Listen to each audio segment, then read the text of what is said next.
Well, welcome to the exclusive. I'm your host, Sharon Tharp. I've been doing these winner interviews for a while, but I kind of took a break and I felt like it was finally time to have this guy on and talk about his crazy win. So welcome to the podcast, Big Brother 25 winner, Jag Bains. Hi, Jag. How are you? Hi, how's it going? Thanks for having me. Of course. Obviously, I've been meaning to this for a minute. Same thing with Chelsea, but yeah, I'm finally, happy we got to connect. I know Amazing Race is coming up soon, so you have a lot going on. But for the people that maybe don't follow your every move on social media, like what's the big life update? How has life been since Big Brother 25? I mean, life has been great. It's been very exciting. I think the biggest update, obviously, you already mentioned it. The new season of the Amazing Race is coming out in a week and a half, and so I did the Amazing Race with my brother, and it was just such an incredible experience. And that's on the horizon, and me and my brother and my whole family and everyone's super excited just to watch that journey unfold. So that's new and exciting. The other thing is that I'm an uncle now. My sister, Oh, when I was on congrats. Big Brother, my sister got married. And so I missed that wedding because I was on Big Brother. At least But you won. well, that's what I say. And and now she has a daughter. So I'm an uncle and I'm actually in the Bay right now, spending time with my niece and helping out and stuff. So that's been really such a blessing. That's awesome. I have two nieces and girls are the best. I will say. I've That's so changed my mind. I thought they were hard, but they're really, really cute. How old are they? They're like 3 and 1, so really, really young too. Nice, nice. Yeah, yeah. Um, okay, so obviously, it's been 2 years since your season, but not that long. I have to imagine you're still getting recognized. Like, what are the interactions like in real life if someone comes up to you and they're like, "Are you that guy from Big Brother?" Does that happen still? It definitely happens. It happens all the time. I think it's like it's the type of thing where some of my friends think I'm famous, and I'm like, I'm not famous at all. Like most people don't know who I am in any way, but the people who do watch Big Brother absolutely know, and Yeah. they get really excited. And so it's like every once in a while, I'll run into someone and they watch the season, and I'm pretty recognizable. And so I think that's pretty fun though. It's always really fun when someone says hi, stops, and wants to chat and stuff because I'm a big fan of the show as well. I'm always happy to chat about anything Big Brother or just anything life in general. But it does happen, and I think like especially with like right when I got off, it was happening a lot more. And I think now Of with course. I'm always with my brother. That's like anywhere I am, any picture of me anywhere, I'm gonna be next to my brother. And so that's gonna be the other funny thing is like with the Amazing Race coming out, we're always gonna be together. So that's gonna be even easier to spot us. That's so true. I didn't even think about that. I don't want to get into BB27 at all, but are you watching the season? Like, do you keep up as a fan? Because sometimes after, people are on the show, they kind of like step back. And some people be more, they're more of a fan. Sort of, where do you lie there? I'm definitely watching. I watched last season. I'm watching this season. I've always been a fan of Big Brother, and so that hasn't stopped after I went on the show. That's good. You didn't have as much. I mean, you did win, but like sometimes people have so much trauma or just like, stuff to get over that they're like, I don't want to see this anymore. Yeah, I mean, yeah, I think everyone's journey is different. And I do know I've talked to a lot of people that have done Big Brother, and a lot of people are traumatized. And I think it does take time to adjust afterwards. Anyway, I think my mindset was pretty different when I was in there. Like I, was the first to represent my community, and so I was just grateful to get on. I was like, Yeah. all right, like obviously I don't want to be the first one out, and that's like the low hanging fruit goal that I think everyone has when they walk into the Big Brother house. But I think I was just grateful to be there, represent my community, and I was like, I'm gonna do my best to play this game I love. But there's only going to be one winner, and there's going to be a lot of people that just have their journey and they don't make it to the very end. So I just want to be proud of the game that I'm playing. And so I loved it. And then I had I'm grateful that I won too. So that was less traumatizing, like everything is like worth it. You know what I mean? So For sure. yeah. I don't know if I know this story, but like, did you apply? Were you recruited? I don't know if I know this. No, I was not recruited. They're not recruiting the likes of me from middle of nowhere, Washington. That's like, Maybe so they should be. they should be honestly. I'm for it, but no, I just applied. Like I just picked up my phone and just recorded a video like in my childhood room in Omak, Washington, middle of nowhere.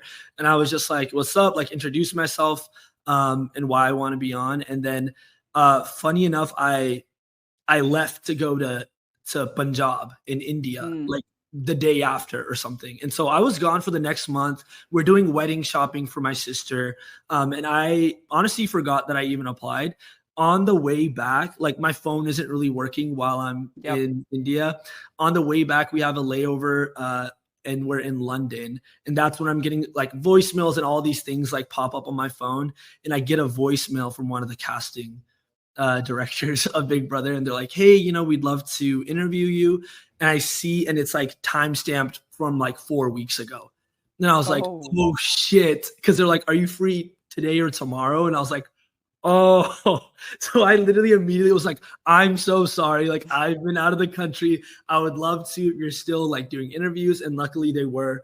And so like thank God that worked out. Yeah, you got God, if you missed it one more week or something, you never know what would have Oh, I know. happened. Yeah. So Jeez. yeah, I was so happy that it worked out. I was Was freaking that out. Yeah, I am imagine. Was that your first time applying? Yeah. Oh Yeah. wow, wow. One and done. Nice job. Yeah. Um, I know you said you were a fan. Obviously, there's different levels of fandom, but like, how much did you know before go? Like, how many seasons did you watch? And like, do you feel like you were fully prepared, or you were like? I'm always curious as a fan, like, oh, I'll be fine. No, I don't think I would be fine, but Um, um, so I started watching the first full season I watched was season 16.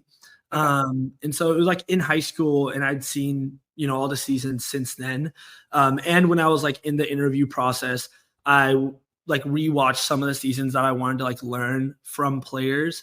So like I rewatched Big Brother 20 to specifically look at like Tyler's game. I thought he played a really good game, but obviously he didn't come out with the dub. And so I wanted to see like, well, what are all the things that maybe I can learn from there. And then I rewatched season 16 to watch Derek's game as well.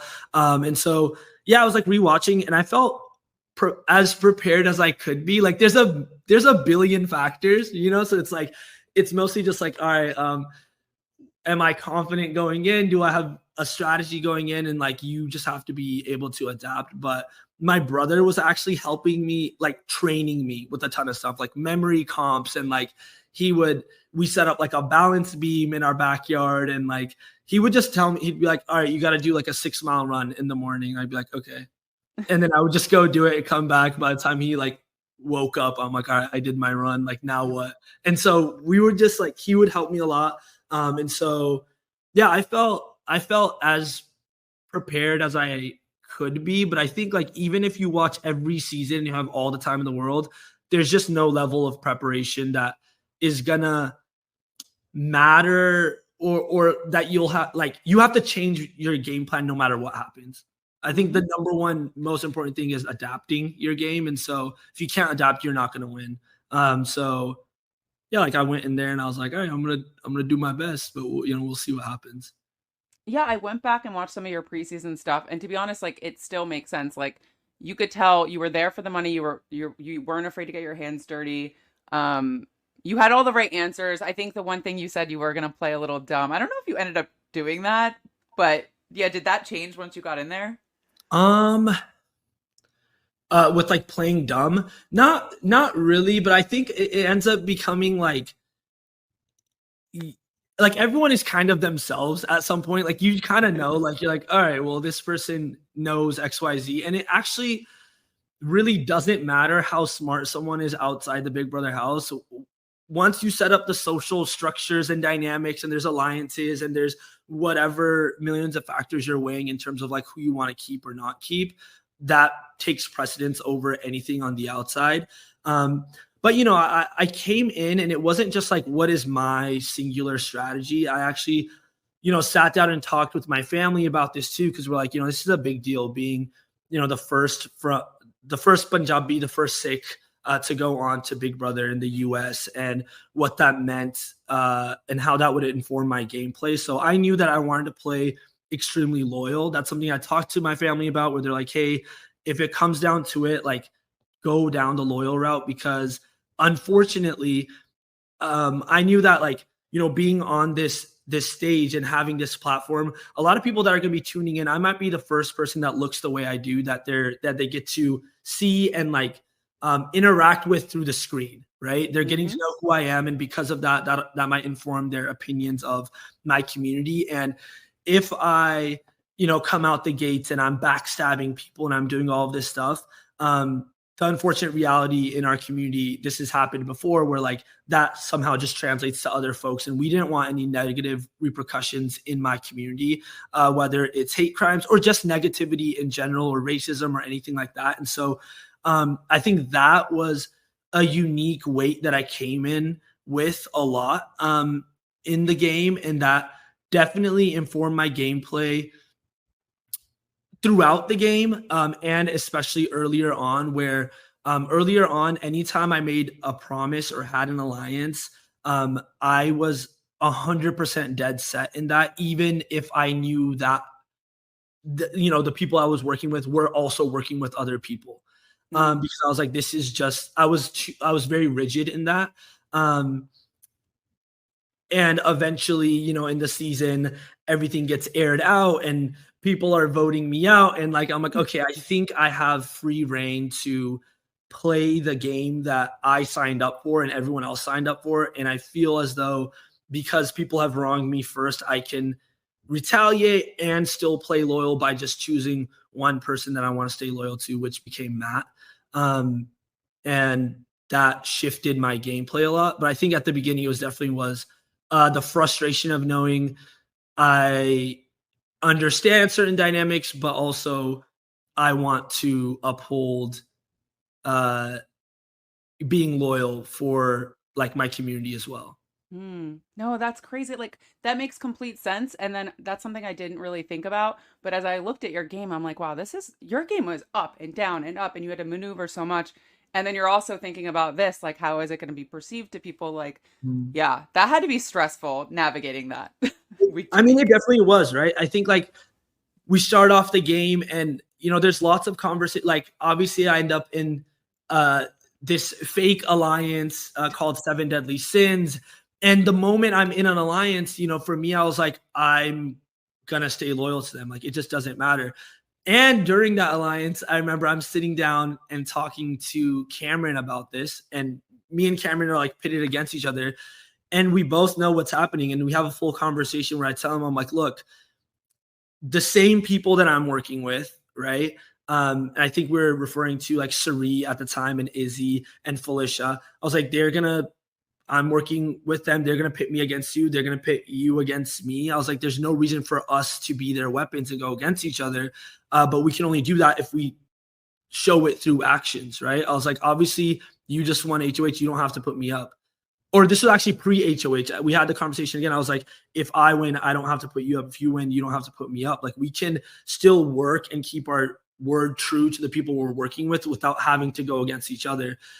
That didn't pan out. He wanted to target me anyway, which like, for better or for worse. But I think that was the tricky part, was wanting to stay loyal to an alliance where I knew they had other people they were working with. And, obviously my game shifted a lot. Like, my early game was really frustrating for me and for my family on the outside, and for probably other viewers that are watching. They're like, what's going on? But like, my family is watching it and my brother is watching it. And he knows exactly why I'm playing the way I'm playing. And he's like, man, like, you're doing the right thing. You're doing everything we told you to do, which is like, stay loyal. It doesn't matter.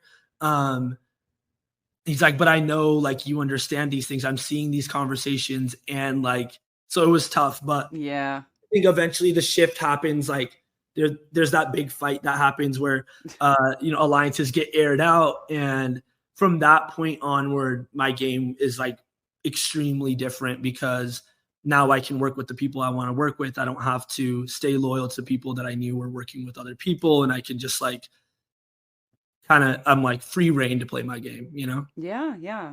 Obviously, I'd be remiss not to go over some of records that you broke this season. Most competition wins with 10, which I think you're tied with Mackenzie now. Most veto wins with 7. Most eviction votes cast against you of any American winner with 12. Jack, I didn't know you were the youngest winner either. Had no clue. This is a baby wiki saying it. Is that true? I had no idea. survived the longest single season, right? 100 days. Yeah. And then I don't know if I love this one because I love a good hinky vote, but you always voted with the majority, Yeah. apparently. Mhm. So that's fucking impressive. Excuse my language, but that's a. Thank you. Did you What's go in funny is there? What'd you say? I didn't know about these records. Like, Really? yeah, I didn't know I got the most comp wins or the most veto wins or like I just had no clue about this. Otherwise I would have said that in my That's final. true. You know what I Yeah. mean? Like I was going so wild in my finals. I would have said everything, Yeah. I had no clue. I actually found out once I won, I'm like on the stage, my brother and sister are in the audience. And then once they come up, they're hugging me, they're congratulating me. And my brother knows that I don't know that I Yep. have the record now because he's like, he didn't even mention it. And he's like, do you know that you have the record? And I was like, that's insane. Damn. That's insane. So there was, I don't think there was much talk before the season about comps, but like, did you go in thinking, listen, I have a specific set of skills that I can probably do well in these comps, or no? Um, like yes and no.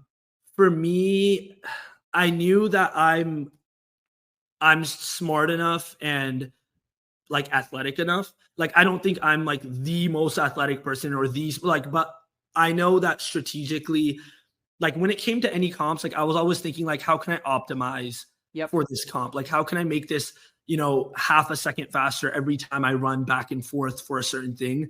And that's what it became for me. So I knew like I'd have a good chance, but no one goes in thinking like, oh yeah, like I'm trying to beat the record or something. And Yeah. for me, my strategy wasn't to win a bunch of comps until I felt like I had to, right? I was like, oh, this is the point of no return. I can't really throw competitions or do anything like that.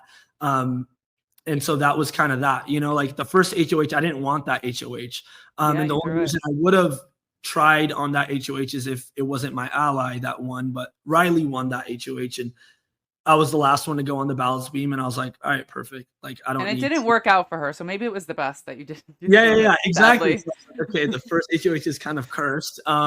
But yeah, like the strategy wasn't that, but I think what it became is that a lot of the times when I did have to dial in for competitions, it wasn't just like individualistic view. Like I was doing it for my allies a lot of the times, right? So I wanted to do it to save like Corey and America when they were on the block, or I knew that like, oh, Matt and I are gonna go on the block if I don't pull this dub or like whatever it is. So I always had like something to focus on for like who I'm doing it for. And before every competition, I would like think about like one of my family members because I miss them too. And so think about them and be like, all right, I'm gonna do this competition for my mom or for Mm. my brother or for my sister. And so it just gave me that extra strength, especially in endurance competitions, which are so hard to like stay focused and just like, Yeah. not give up.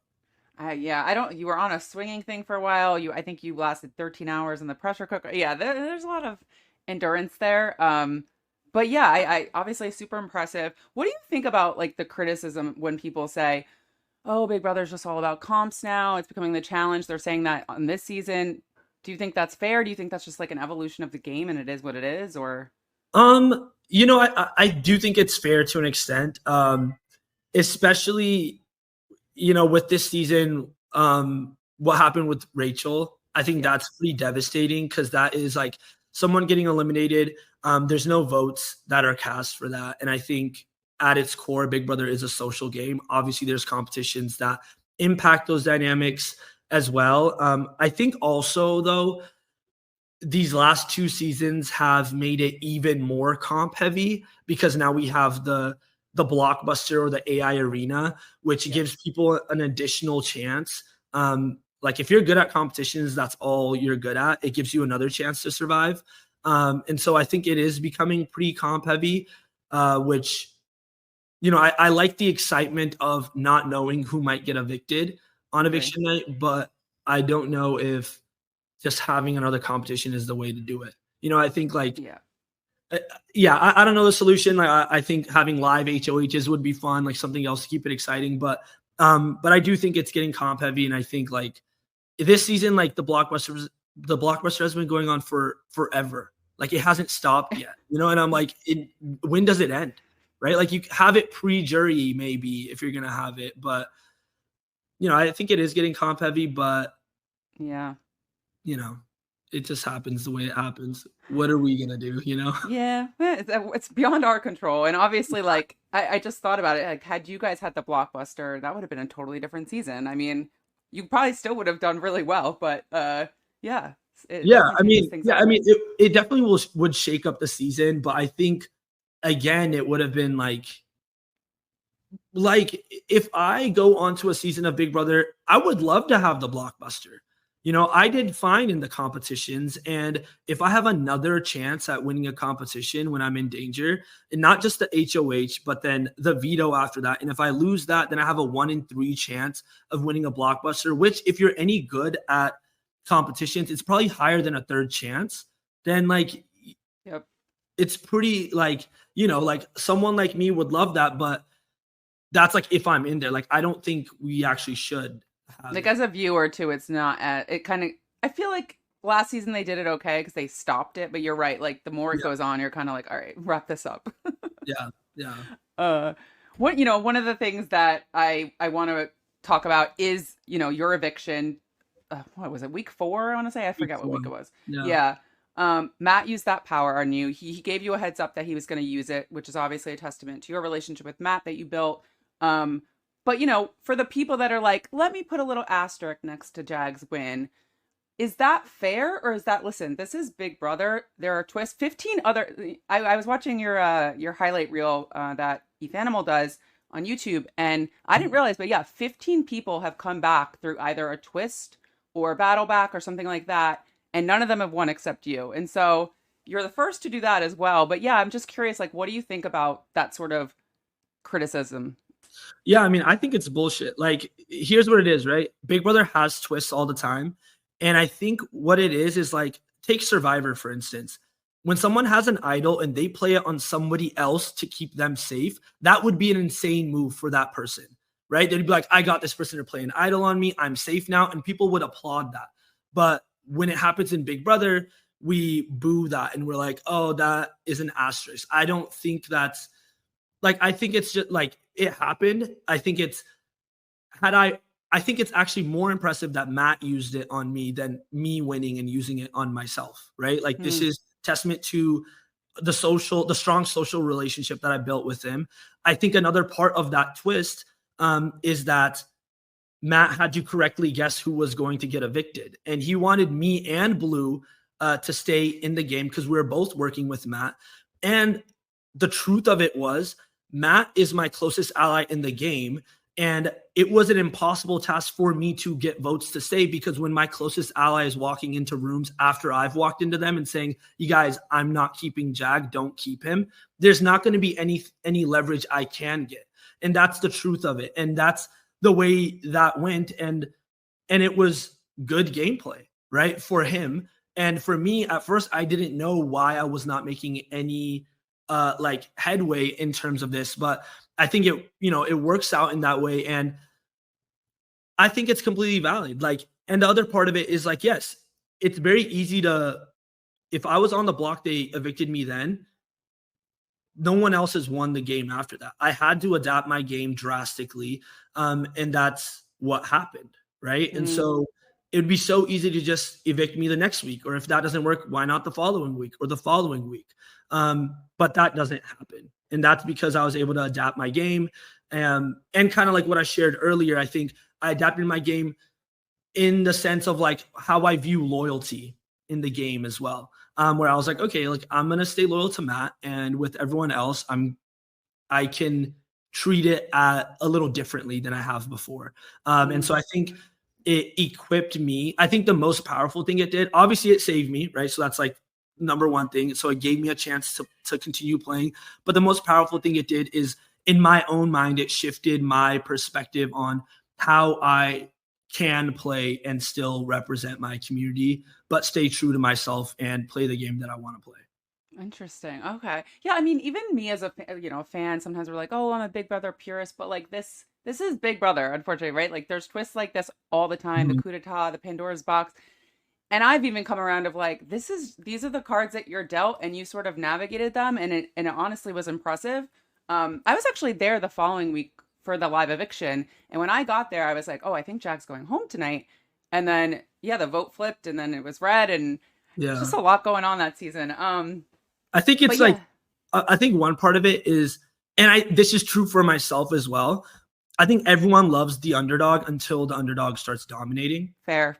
Like, and that's the reality of it. Like, if that's the price that I have to pay, like, okay, yeah, honestly, I played extremely dominant in the second half of the game. The moment jury started onward, it was a very dominant game, and it's easy to not root for that person, right? Like, if I was on the outside just watching another season, I probably would root for someone else too, because I'm now behind all of these players' evictions. Like, if you love Corey, or if you love America, or you love Cameron, or you love Sari or Felicia, or whoever it is, I'm now playing an integral role in all of them going home. So who Yep. else are you going to get mad at? And because I have so much control over what's happening in that part of the game, the most important part, jury onward, it makes it more boring to watch, right? Yeah. But like, my goal as a player is to have that control and to play a dominant game and make it to the end and win, right? My Mm, goal isn't to have a bunch of chaos and ripples where it makes it more exciting to the viewers. I'm trying to, like, it's the other players that should try to cause that chaos to do something against the control that I had. that's fair. That's fair. I kind of call it like the Nicole Franzel effect because, like, her first season, 16, she was the underdog and people were rooting for her. And then I feel like when she came back, because she was doing so well and sort of running things, all of a sudden people weren't a fan of her. And it's, so that's Yeah. interesting you mentioned that because I was like, oh, that does happen.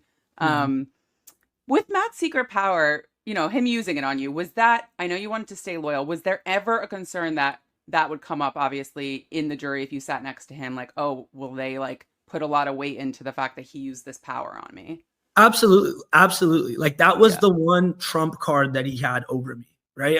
And that's why that decision was probably such a crazy decision for me to make. I know I talked with my like, most of my family and friends were like, "Oh my god!" Like, the moment I took Matt, they're like, "Oh shit! Like, this is gonna get rocky. Like, who knows what's gonna happen at this point?"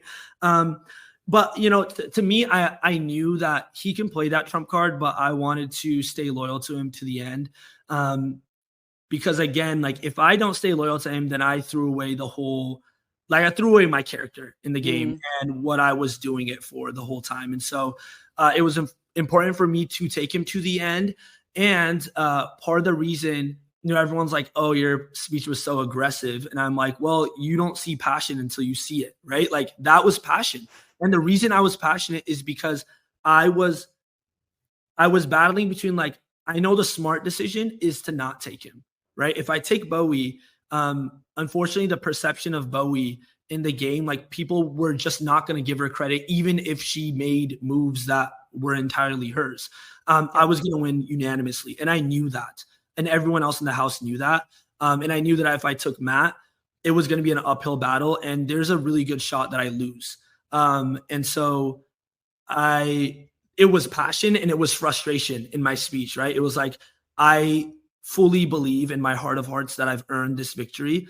Like, I've paved the path to the end. I've controlled the game, and that's what I tend to value the most in terms of when I watch Big Brother and who I think should win. I think the number one thing I value is control. Like, how much control do they have in the house, and how much should they navigate those moves and everything. And I knew that I had that, and at the same time, I knew, I was like, well, Matt saved me, and he can say that, and people can be like, all right, well, Jag, you don't deserve to win. Or they can say, like, hey, Matt has a better social game, which of course he did, right? When people pitch ideas to him, he would always say yes, right? And that was part of his strategy.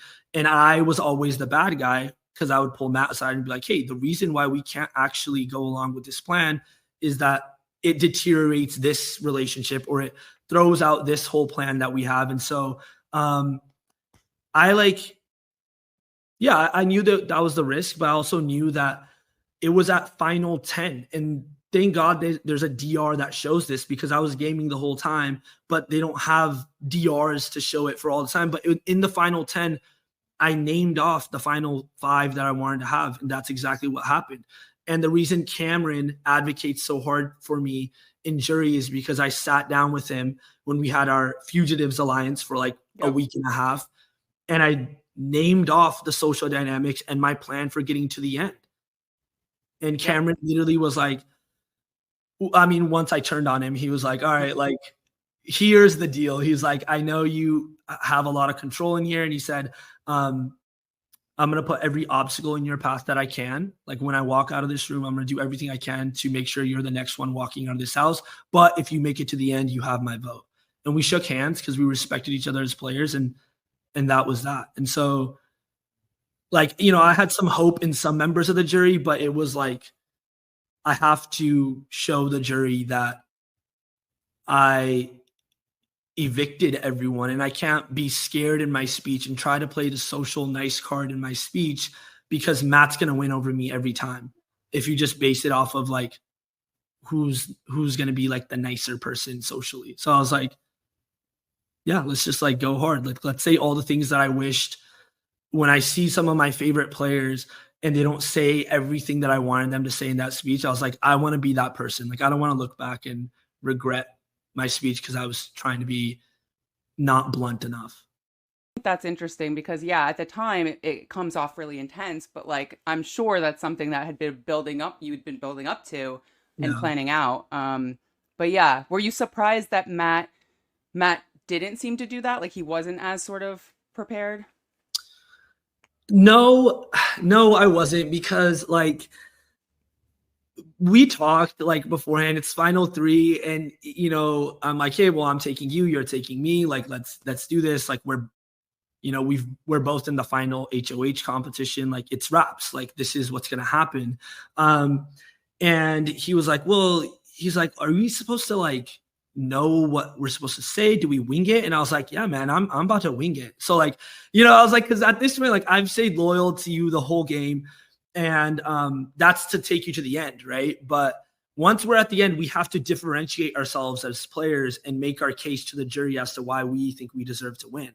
And I think that was also some criticism that I received, like, well, you threw Matt under the bus, or like you didn't stay loyal to him. And I was like, you're weird for saying that. Like, that's not I true. I mean, think, once you get to that point of the game, yeah, you can't like yeah, like hold you his want me to now hand. roll over and just let him have the win. Yeah. Like, no, I'm going to advocate for myself the same way I would hope any player would at the end. But no, I had a feeling that he maybe wasn't as prepared, because I was like, yeah, I'm gonna wing it. Like, I think it'll be chill. Like, they're just gonna be kind of asking us whatever. Meanwhile, like anytime I have any alone time, like if I'm in the shower, if I'm about to go to sleep, I'm like pretending to sleep and I'm like going over every possible question the jury could ask and like how I want to present my case, because like I know it's such a big moment in the season. I want to make sure that I can plead my case when I know that I'm about to go against Matt.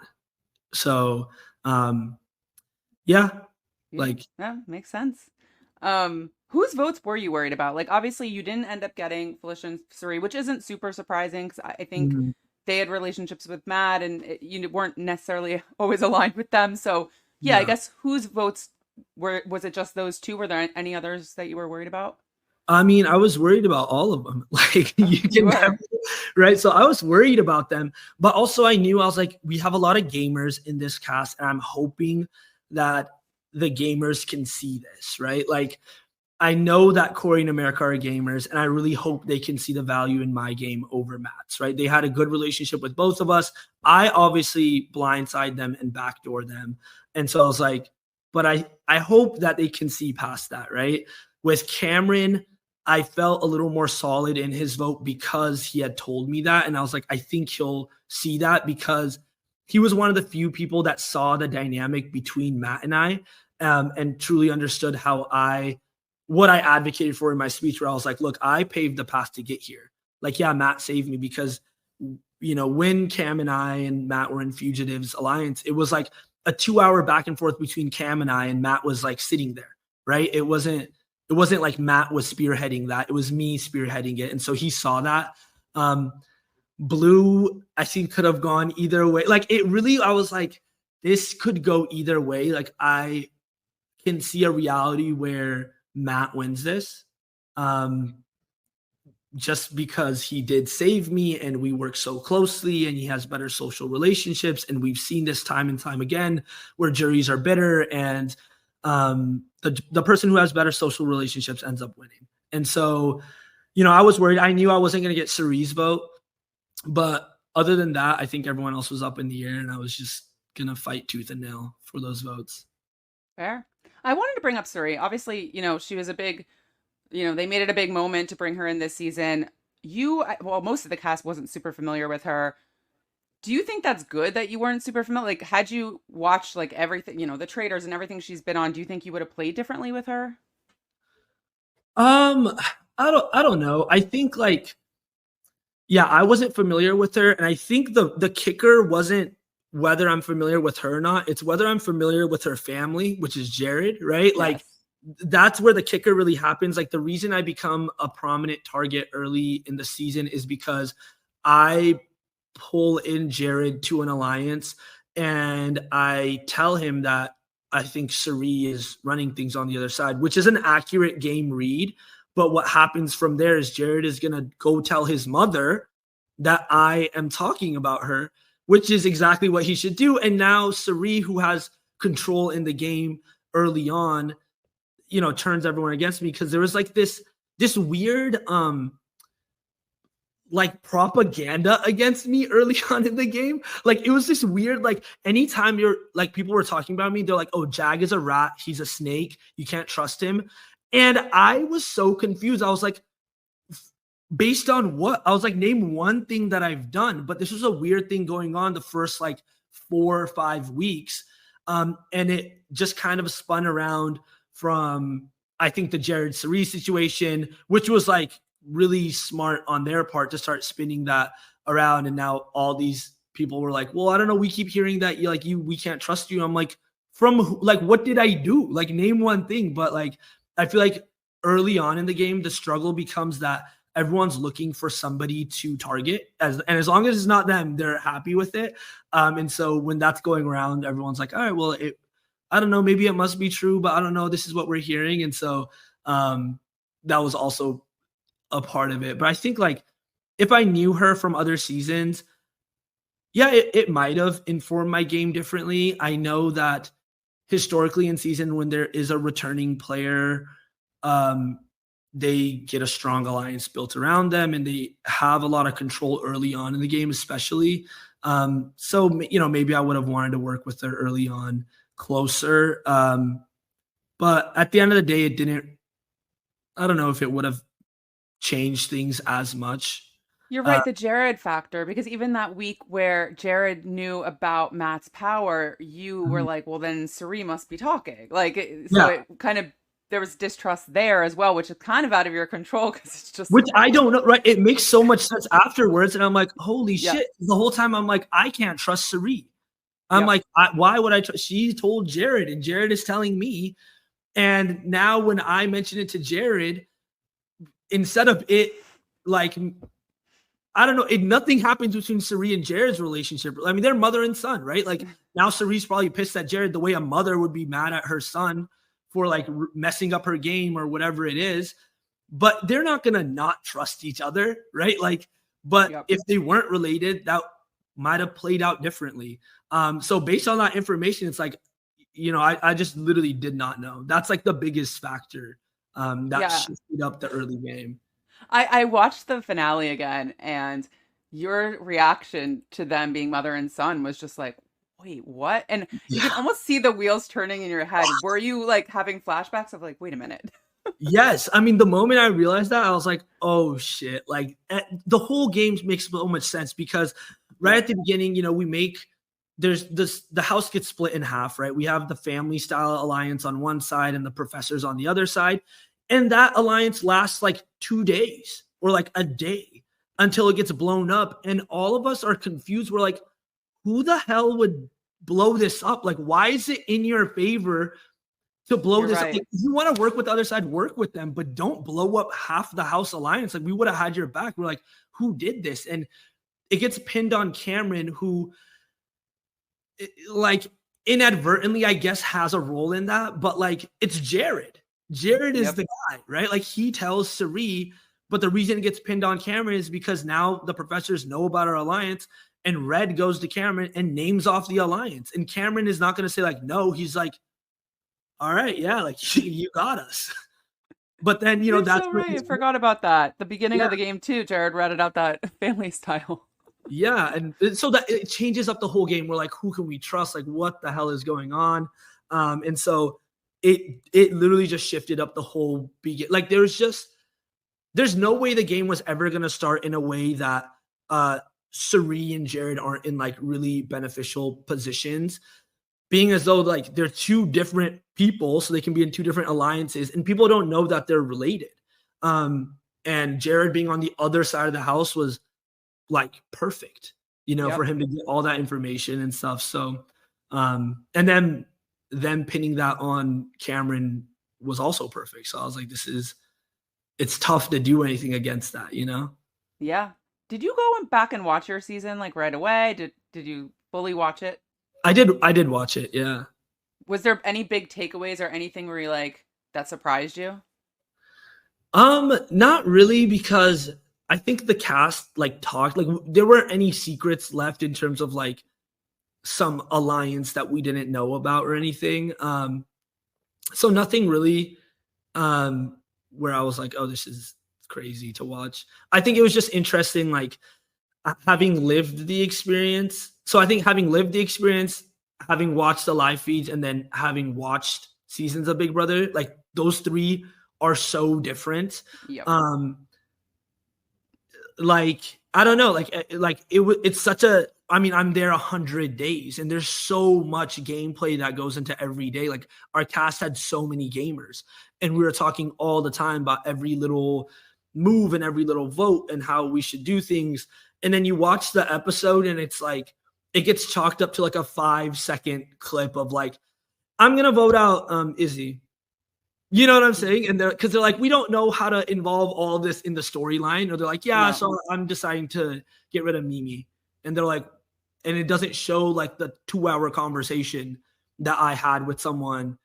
So I think that was pretty interesting, like seeing the difference in that. But yeah, I mean, I think it was even the producers or like everyone behind the scenes, they're doing incredible work. Like their turnaround time is insane for these episodes. And they're also trying to figure out the storyline. Like they don't know who's going to win. Right. Like, and so they're like, who seems to be the main narrator of the season right now? Like, let's follow their storyline more. And when that switches up, let's pivot. And so I think I saw that in our season a lot, where Suri early on obviously had a lot of control, and rightfully so. It was literally everything was about her and her moves, which made sense. And then there's a point in the season where there's a double eviction, where Jared goes. And in that double eviction is where Suri, I think it kind of dawns on her that she doesn't have as much control as she thought, because it's a knockout competition, and I choose to go against Suri, and then Matt chooses to go against Suri. Suri gets both of us out anyway. But, like we have a lot of people choosing her, and she's like, oh shit, what's happening? And so I think I see that in the episodes where they're like, okay, so who's the storyline now? And so they scramble for a bit, and then they realize like, okay, like it seems like Jag and Matt are a prominent alliance, and they're doing things, so let's follow that. And so that was interesting to see. But I mean, it's always fun watching it back. Yeah, I can imagine. It's gotta be weird too, just seeing what people are saying in the DR about you. That's what I would want to know. Well, it's so cringe too. Like just watching myself sometimes, I'm like, oh, yeah, that looks so cringy. Like, oh god. I don't even like watching my own interviews, so I could never be on TV. I give you guys credit. A couple of things from the finale. I gotta ask about Bowie Jane's question. And Bowie Jane, I love you. If you're watching this, she sends me the nicest messages.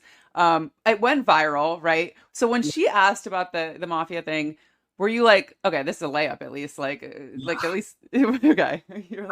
So for me, Bowie was like, man, it was so tough because I knew going into the final 3 that I was gonna sit in the final 2 chairs no matter what, right? Bowie was gonna take me, Matt was gonna take me, and if I win, I'm there. And Bowie had told me, she's like, I'm going to take you even if you aren't taking me. And at first I'm like, oh, clutch. But I'm like, I can't just say like, yeah, I'm not going to take you. So I tell her, I'm like, I would love to sit next to you as well. I don't tell her that I'm gonna like take her, but essentially I'm just lying. You know what I'm saying? I'm like, I would love to sit next to you, but I never say I'm actually gonna. And when I evicted her, my whole like I knew I was gonna evict her. So my speech to her beforehand was like I knew how loyal she is and she's been burned before. And she had promised me that if she's in the jury, she would vote for me to win. And so I make my speech about that. I was like, Bowie, like I still would love to take you. I can't, unfortunately, because Matt, you know, did this action that I can never repay unless I do this now. And so that's why I told her, I was like, because Bowie and I were talking before, and Bowie was like, look, you're gonna lose to Matt. Like Matt is the one to beat here. Like, you know what I mean? Like she literally was telling me, she was like, you might be able to win against me. Like you'll probably win against Matt. You're not. And so that's why I was like, Bowie, even if I lose 6-1, I pray that that one vote comes from you because, you know, you promised me these things. And so, you know, I knew that she was loyal and I said that. And so when she went out there, I didn't know if she was going to be really hurt by it because she had no time to process it, right? Like within 30 minutes, she has to start voting or come up with their question. So I think when she asked that, it was like a sigh of relief. Like in my mind, I was like, I love Bowie. Like this is awesome because the fact that she's still being a team player out there instead of being like, why'd you evict me? Like blah, blah, blah. Like she understood why. And she, you know, we've talked afterwards and she told me like she saw it coming as well. Like she knew how big of a decision it was for me. And so just hearing that, I think was also to give her credit. Like she was a very, very important part to my winning game and to me and Matt making it far, right? It's not just the season of the Minutemen, it's also the Mafia. And we worked together for a long time, right? Like day 60-ish onward. So the moment jury starts onward, we're working together and Bowie is winning competitions too and like making moves for the team. But I think it kind of gets brushed under the rug. I think with the people in the house, like people really didn't give her credit. Like they didn't think she had any strategic bone in her body. And that was just sort of the narrative when it came to her. And so I think that was her like pointing out in a very public way, like, hey, how did your game change for the better? You know, yeah, like because I was there and so was Matt. Like it's not just you two. I was a big part of that, and so it was cool. And I think like good on her to mention that because she was a big part of it. And like, and also I love her for still like to like not be bitter. Like that's pretty admirable, you know. She has very good energy. So shout out to Bowie Jane. I like her. I wanted to ask about like who do you still keep in touch with? Is there anyone that you have not seen since the finale or talked to? I keep in touch with a lot of people. I have not seen Suri at all since the finale or kept in touch. But I think most other people I've seen or seen at watch parties or you know like keep in touch with and stuff. And so I think that's been a cool part of it, like afterwards, staying in touch with them. Just last month, like Corey in America came through to OMAC, like my hometown. I saw that. It was cute. Red came through as well. Like Quinn was there from last season and like Kat Dunn and Alex came through. And so like, I think connecting with people in the Big Brother community and now the Amazing Race community as well. And just like in that space has been really cool just to like, you know, keep in touch with people and build friendships that way. You seem to like really adjust to getting back into, I could be completely wrong. You seem to really adjust well. I mean, you played 100 days in there. Yeah. Was it easy for you or did it take a minute to like get back into real life? Oh, I mean, it takes a while. 100 days plus sequester. I mean, I was gone from July is when I get kidnapped and I don't get out of the house until November. Like I spent so much time there. It was insane. Like I had like phantom mic syndrome where I thought I had my mic on me and I was like, oh shit, like what's going on? Or like I would walk around and I'd be like, oh shit, like there's no cameras on me right now. Like it takes a while because that just becomes your norm. Like that's my life that I'm living. And so it definitely takes a long time. I think I'm blessed to have such a great community and like such a good support system around me that like I was excited to come out and immediately like reunite with my family and spend time with them and like see all my friends and hang out and talk about the experience and like catch up on their lives too, you know? Yeah. And so I think I just immersed myself in my community, and that helped instead of like being like chronically online right after. Yeah. Because going from not having your phone at all to like suddenly you have your phone and just thousands and thousands of people who have opinions on who you are as a person or your gameplay or whatever. Like that's a lot all at once. But you know, I thought it was awesome. I think one of the really cool things was seeing some of like the really heartfelt messages I got, and seeing what it meant for people. Like I saw like parents DMing me and like they sent me a video, and like there's one of this little Punjabi like Sikh kid, and when they see that I'm on the season, like they are just dancing and like having the best time. And another video where they see that I won, like they start crying because they're so happy. And like that was what it was all about, right? Like it was representing for my community, but for like the little me who didn't see anyone that looked like me on TV, and all like the little me's and like people in my community that I want to represent for.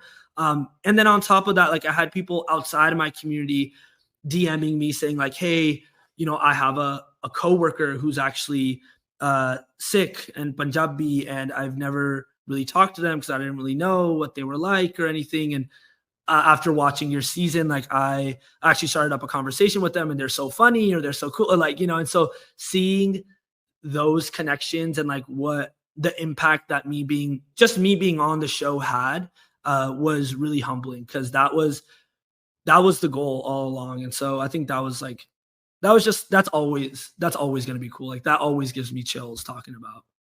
That was going to be my question, but you answered that full question. But yeah, I do want to quickly ask about Amazing Race. Like you talked about family. I'm sure you're really excited. You got to run it with your brother. Was there ever a hesitation that you were going to do this, or you're like, no, we're in? Oh no, we were absolutely in. And I knew I Yeah. was going to do it with my brother too. Like that's something that we had talked about before. We're like, this would be so cool for us to share together. We're attached at the hip all the time anyway. And so it was like just the perfect experience for us to have. We were just so stoked, and like immediately started training when we were I'm sure, Jag. like, yeah, we were like, let's go. Like You went to work. Yeah, like we're like, all right.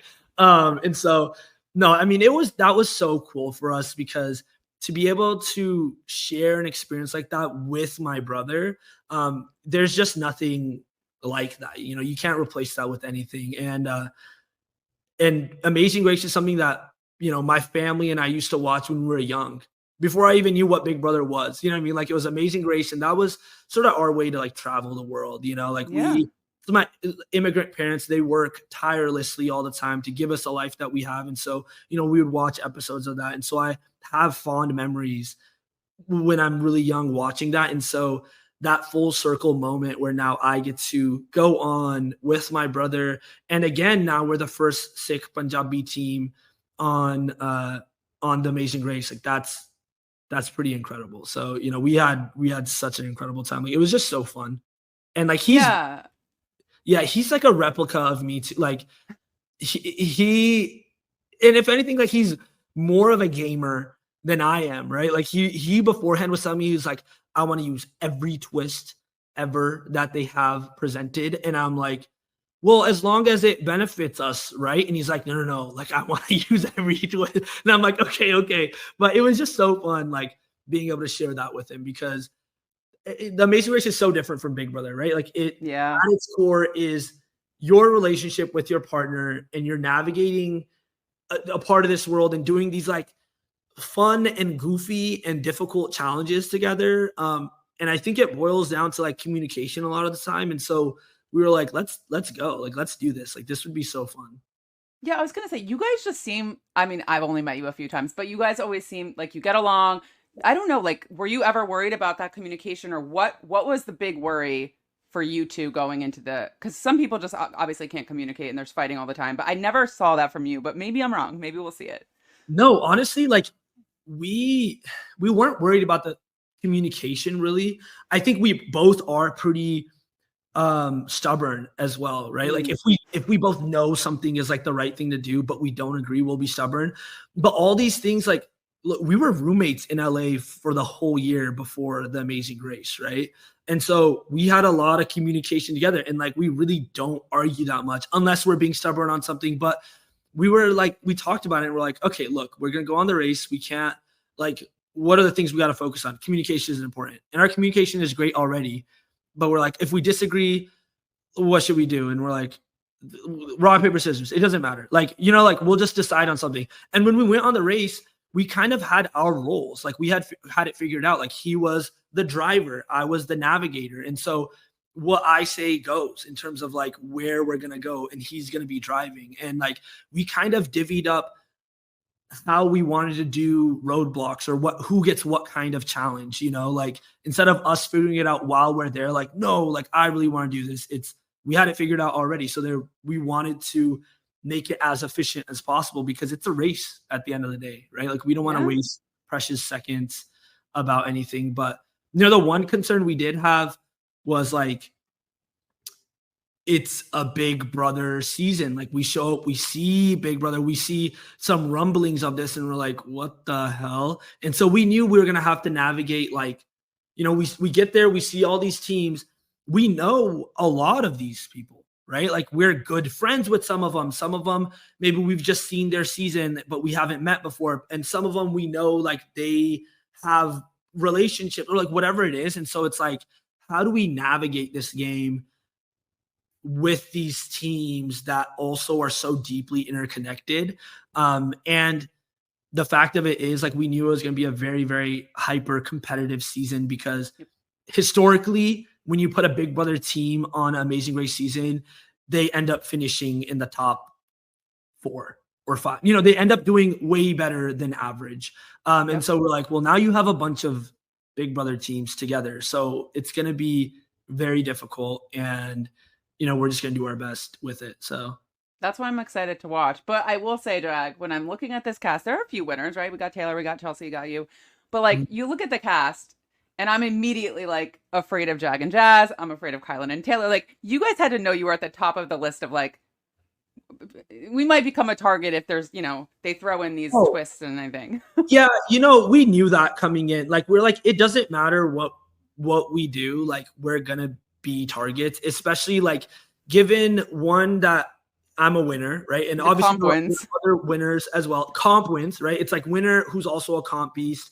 And now you have my brother, and it doesn't help that he looks like a replica of me. So it's everyone's like, there's 2 of him. You know what I'm saying? Like, and so, we knew that we're going to have a target, but also we knew that we're really good friends with more than half these teams. Like, sure, we'll have a target, but who's going to take the shot? It was our main question, right? And so we knew who those people might be based on our relationships. Like, if we're close with a certain team, we're going to bet on the fact that they're not going to try to U-turn us because we wouldn't do that to them. And yes, it's a game, so maybe they will, but it was like leaning into our social relationships to help alleviate the target that we might have on our back. So okay, makes sense. I'm excited to watch. Did you prepare? I mean, Jazz has been in this world with you. Like, I remember even during your season, we were messaging each other because I'm like, I think Jag's in trouble tonight. But is he prepared for this reality TV stuff now? He's going to be with you. I mean, I think so. And I think he's made for it. Like, he is as much of a fan as I am of all these shows too. And again, like, he helped train me for Big Brother. We trained together tirelessly for the race. And it felt like second nature, like when we showed up, right? Like, it felt like he was already in the groove of things. And obviously it takes a little bit to get used to like maybe the cameras or being in that position. But I'm excited for the season to air. I'm excited for him to experience that as well. And in a way, it feels like he's already been a part of the reality TV community because we're always going to places together. But now it's cool because he's like officially in that. But you know what I'm saying? Like, he put it like this, like if it was a Big Brother season and I didn't even show up and he showed up instead of me, and it was like him and my sister, his social relationships would still be the same. Like, he still has those connections that I have, and he would be no worse off in a social dynamic sense because we have the same friends. We've hung out with the same people. So no, I think he was well equipped for it, and I'm excited for him to have that journey and for us to share that together as well. Yeah, that makes sense. Just a couple more questions. I want to wrap up here. This is you've been asked this before, but I always ask because people's, answers tend to change. But would you ever go back and play Big Brother again? And what would that have to look like? I I absolutely would. I had You such a would. fun time, playing Big Brother, and I'm at the core of it. I'm just a really big fan of the show. Like even on the weeks where like I was in danger, or I was like, oh, this isn't looking too good. I was still of the mindset. I was like, look, how cool is it that I don't have to worry about like outside factors in the world. Like what I get to worry about is like this big playground that they set up for us. And whoever is the best at playing this game on this playground gets to stay for another week and play the game that we love. Right. And if not, you get to like ask your friends to keep you. You know what I mean? Like it's Yeah. so it was really cool for me. Like, and I had that perspective the whole time, which I think helped with like me adjusting afterwards too. Cause I was just so grateful for the opportunity. So I absolutely would do it again. I think it would be so fun to go back in there. But I think like obviously it would be such a different season. Like Yeah. I'm assuming it would have to be like an all-star season. And again, then we go back to what I was talking about with Amazing Race. There's relationships that exist already. So it muddies the waters in that way, right? Like who you like if you're already really close friends with someone on the outside of the house, you're not going to walk into the house and be like, that's my target. Yeah. So we'd have to see how it goes, but I would love to do it for sure. Okay. So and all winners too, you're in if they ever do it. Yeah, they're never going to do that. Like I how are know, they gonna Jack. all winners? But I'm in. I'd be down. They should. I feel like they could if they actually tried and just made it a short season, but Yeah, like I if they don't do think like they a will. reindeer games esque Yeah. all winners season, I think that they could pull that off. But I Hmm. would love to do that. I think it'd be fun. My last question, Jag, is obviously we're gonna see how Amazing Race plays out. I'm really excited, and I'm not trying to put another show on you, but would you ever do Survivor, The Challenge, The Traders? Is that something that interests you? Um, I totally would. I think like I love these sorts of like social strategy competition games. They're so fun to me. I think I truly like it's so cool to go into these shows and like you turn off your brain for everything else that is happening in the world or in your life or whatever it is. And then it allows me to just hyper focus on that game. Like whatever the objective is, like how can I do that the best of my ability? And I think that's such a cool like mental space to be in. Hmm. I actually really love it. Like and so, I would love to do these other shows as well. And I think a really big part of it is like as when I did the Amazing Race, when I did Big Brother, and if I'm lucky enough to do other shows, I'm continuing to be the first of my community. Like That's true. just because I've done Big Brother once, it doesn't mean like the conversation ends there, right? So whether it's me that's lucky enough to do other shows, or whether it's somebody else who's Punjabi or Sikh or from a community that has never been represented on that show before, like I think it's important to keep that going. And so yeah, I would absolutely love to do that. And I think it's also fun to see like, all right, like how would I do in these different game Yep. situations? Like what can I do to pull it off? Like can I do it? Like how clever can I get and stuff? So I think it'd be super cool. Okay. Yeah, we love to see people have to play a different game. You know what I Yeah. mean? Like it's fun. Can you handle it? Can you navigate it? Yeah. Um, but Jag, it was so nice, chatting, and thank you for taking the time. You very generous with your time, so I appreciate it. Yeah. Thank you. Thank you for having me. This was awesome.